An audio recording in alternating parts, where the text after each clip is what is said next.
بسم الله الرحمن الرحیم د نوی ریپورت سره زه یم سید کبیر علی شاه ګرانو کتونکو خو یو داسې شازلمی یو داسې ځوان را سره موجود دی چې کیسې ډېره اوږده ده او کله چې یو کس خپل خوږ وطن پرېږدي هغه بیا پاکستان ته راځي او یو داسې هنر یې په لاس کې وي چې هغه په هغه ځای کې نه استعمالیږي او دلته راځي د هغې سره به د هغې د ژوند په اړه خبرې کوو او د هغې چې کوم کار دی په هغې باندې به خصوصي خبرې کوو د ټول ناول خو خپله پیژنګلو زموږ د کتونکو ته وکړه.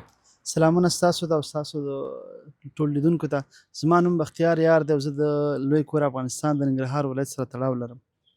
بختیار یار دا دې راته وویل چې د افغانستان سره تعلق لري، نو د افغانستان کې چې وې نو ستا چې کوم کار دی سکیچز دا دې هلته کې ولې نه کول چې پاکستان ته رالې؟ تقریبا 4 کاله کېږي یا شاید زیات ما په هنر کې کار کوو.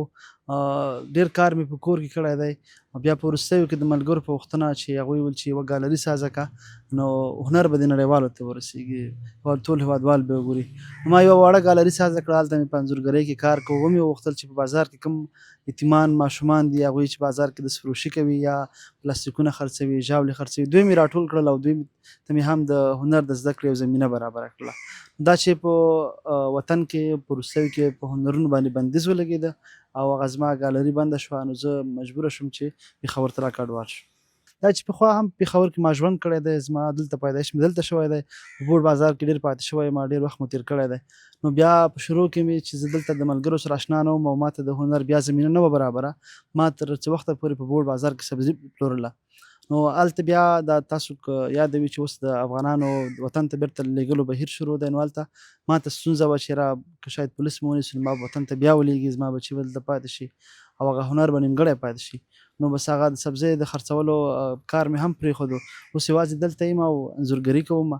بس ځینې ملګري راځي د هغوی په فرمایش باندې د هغوی د والدینو د نورو ملګرو د هغوی ته یو تحفې ورکولو دپاره داسې یو سکیچ به جوړوو. ته ووایه چې په تصویرانو جوړولو کې د چا شوق دی؟ د چا تصویران ته وایې چې زه په شوق باندې جوړ کړمه؟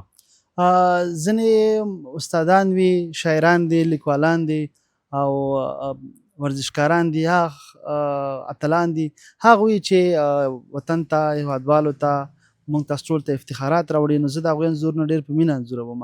او زما خپله اوس چې دی په انځورګرۍ کې د زغالو باندې کار کوم او صرف په څهره کار کوم، خو دا زما د خوښې کار نه دی.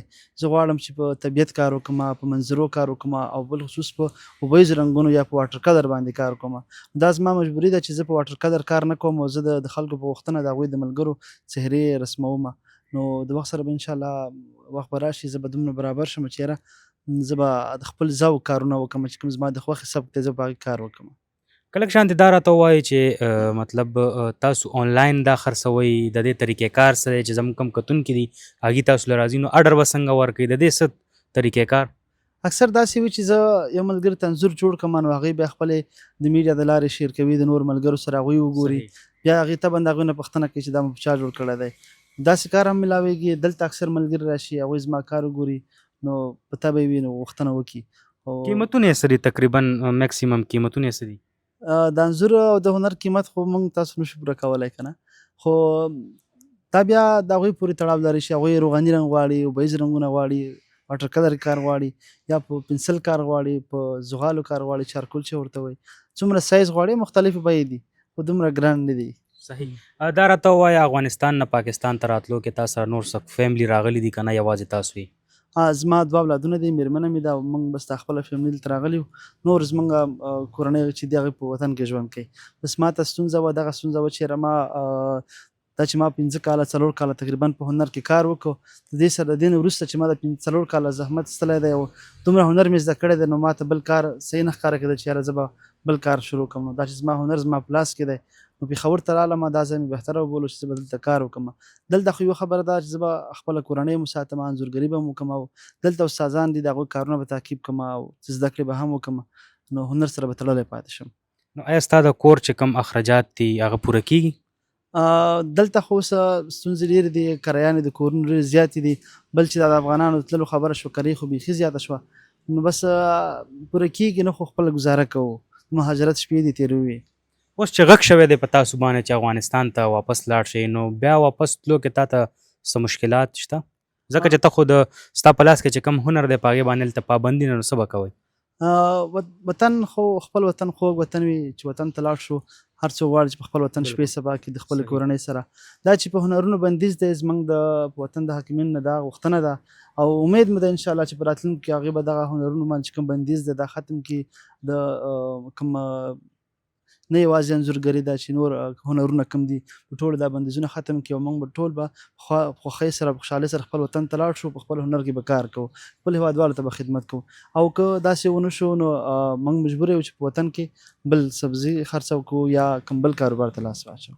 مطلب چې کوم ستا د ژوند سره تړلی روزګار دی نو هغه بیا ختم شي، د هنر نه به برخې شو، د هنر سره به زموږ رابطه کمه شو، لرې به سره پاتې. او چې واپس بیرته خپل افغانستان ته ځئ، که چیرې په دغه هنر آزاد نه شو نو مطلب بیا به دا تاسو پرېږدئ؟ طبعا بس که په هنرونو بندیز ختم نه شو، موږ یې وطن ته دې نه ولېږلو نو بس طبعا هلته به بیا د هنر نه لرې پاتې یو، بله مزدوري به کوو، رکشه به چلوو او سبزي به خرڅوو.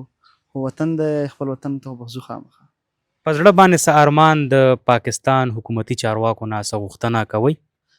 ما خو مخکې مې یاده وکړله چې په پیل کې مو د خپل د وطن د حاکمانو نه دغه غوښتنه ده چې دوی دغه بندیزونه په هنرونو باندې چې کوم بندیزونه دي، څه بندیزونه دوی لګولي دا ختم کړی شي او بس موږ ټول په هنر کې کار وکړو. او بیا دلته چې موږ پراته یو کوم افغانان زما په څېر چې نور هنرمندان دي، که هغوی د میوزیک په برخه کې وي، که د انځورګرۍ په برخه کې وي، چې هر هنرمند وي او هغوی په دلته ژوند تېرېږي، ګزاره کېږي، د پاکستان د دولت نه دا غوښتنه ده چې هغوی دې ونه ځورول شي او هغوی سره دې همکاري وکړی شي.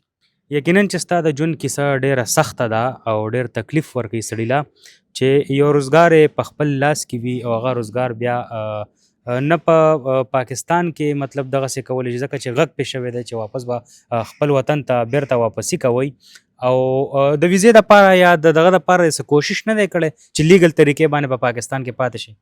زما تقریبا چې 8 میاشتې کېږي زه پېښور ته راغلی یم. ما په دې 8 میاشتو کې یو ځل ویزې ته اپلای وکړله، 6 میاشتې د هغې پوره شوې خو ویزه رانغلله. اوس بیا د هغې نه وروسته مې راسن بیا ویزې ته اپلای وکړله، 2 میاشتې کېږي چې ما ویزې ته اپلای کړې ده خو لا تر اوسه پورې نه ده راغلی.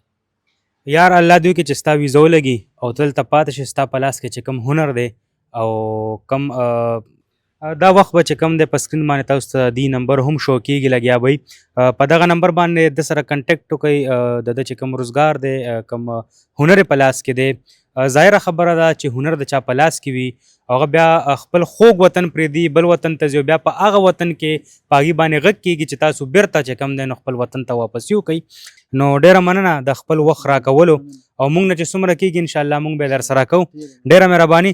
ګرانو کتونکو دا وې د یار د ژوند خبرې چې په افغانستان کې دی او افغانستان کې د دې په هنر باندې چې کومه پابندي لګېدلې وه نو بیا دې هغه ځینه پاکستان ته راغله، پاکستان کې د دغه هنر سټارټ واغشتو، خو د هغه په خپلو ټکو کې دغه وینا وه چې مطلب د دې سره سره به ما په بوډ بازار کې خپل روزګار هم کولو. اوس چې کم دی نو کله نه په افغانستان خلکو باندې غږ شوی دی چې تاسو به بیرته خپل وطن ته واپسي کوئ، نو هغې نه بعد چې کم دی دی صرف دغه خپل چې په لاس کې کم هنر دی هغې ته پاتې شوی دی.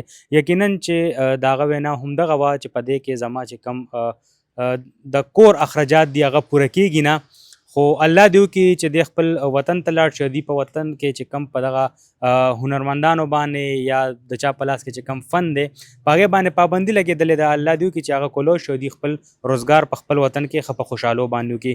نو دا و زموږ نننې ویډیو رپورټ. در بل ویډیو رپورټ پورې مال او زما ټیم له راکړي اجازت. د لوی الله په امان.